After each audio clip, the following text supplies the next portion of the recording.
British warships left Portsmouth for the Falkland Islands today. Prime Minister Margaret Thatcher accepted the resignation of Foreign Secretary Lloyd Carrington and 2 of his top aides.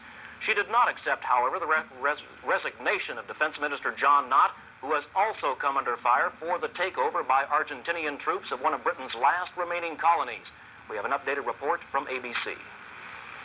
It is the mightiest fighting force Britain has assembled for more than a quarter of a century. More than 30 ships on their way to the South Atlantic's Falkland Islands. This morning, final preparations were made, including the loading of huge amounts of ammunition and explosives. The flotilla is led by the aircraft carriers Invincible and Hermes, plus the amphibious assault ship Fearless. They will link with other warships now ending exercises off Gibraltar. As the task force sailed slowly out of Portsmouth, civilians stood and cheered their departure to erase a national humiliation more than 7,000 miles away. The Royal Air Force jet carrying civilians and soldiers expelled from the captured islands landed at an airbase west of London at about the same time the assault force was leaving. The group included Governor Rex Hunt, who was welcomed by representatives of the Foreign Office, Mrs. Hunt, whose daughter rushed to greet her, and 80 Royal Marines dressed in sports clothes for the trip home. First on the agenda, the ousted governor and ranking Marines will report personally to Prime Minister Margaret Thatcher. Al Dale, ABC News, London. ABC's Nightline will again explore the worsening situation in the Falkland Islands immediately following our broadcast. Polish leader General Wojciech Jaruzelski spent the day in Czechoslovakia today in an effort to obtain more economic aid.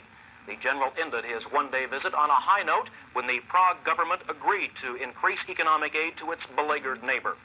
It was Jaruzelski's 3rd trip to an Eastern Bloc nation since he declared martial law in Poland last December. As in Moscow and East Germany, he stressed Poland's urgent cash problems, and Prague radio reflected the government's immediate response with a broadcast reminding citizens of Polish help in 1968 when Czechoslovakian President Husak bade farewell to a happy Jaruzelski, whose delegation will stay on to work out the details of an increased aid program.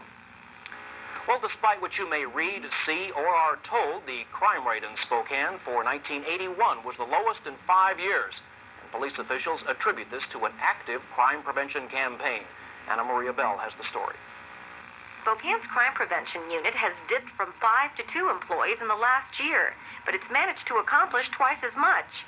That's partly because of the man who heads the unit. Officer John Moore has received international recognition for his efforts. His goal is to make the public more aware, and he spends much of his time sharing tips on crime prevention, like at this Rotary meeting. But Moore's efforts are more than tips. They're carefully structured programs. 3 of them top the success list. One is the TV presentation Crime Stoppers, responsible for the apprehension of over 96 criminals. Another is the Block Watch program, in which neighborhoods are trained to keep an eye out for burglaries in their area. That program has reduced residential burglary 70%. Moore's mock robbery program received an international award. The program is designed to see how prepared banks are to unsuspected robberies.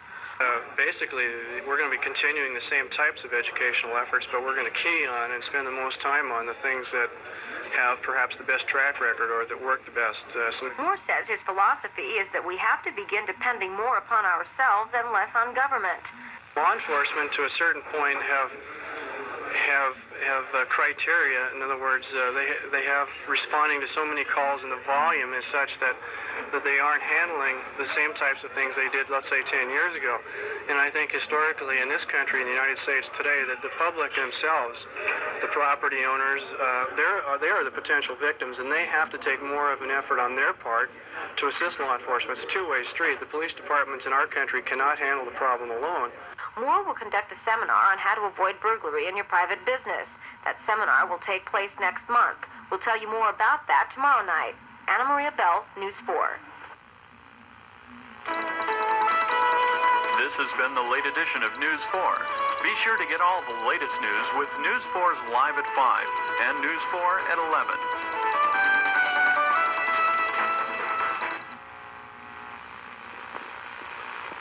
Good TV is everyone's business. Channel 4, a subscriber to the TV code of the National Association of Broadcasters, welcomes your comments and criticisms. Watch Channel 4, your television code station. Kxly-Tv now concludes another day of telecasting in the public interest. We will return to the air again tomorrow morning. Kxly-Tv is owned by Spokane Television Incorporated and operates on Channel 4 as authorized by the Federal Communications Commission. The Kxly-Tv studios are located at West 500 Boone Avenue in Spokane, Washington, with our transmitter located atop 6,000-foot Mount Spokane. And now, on behalf of the entire staff of Kxly-Tv, we bid you a very pleasant good night and good morning.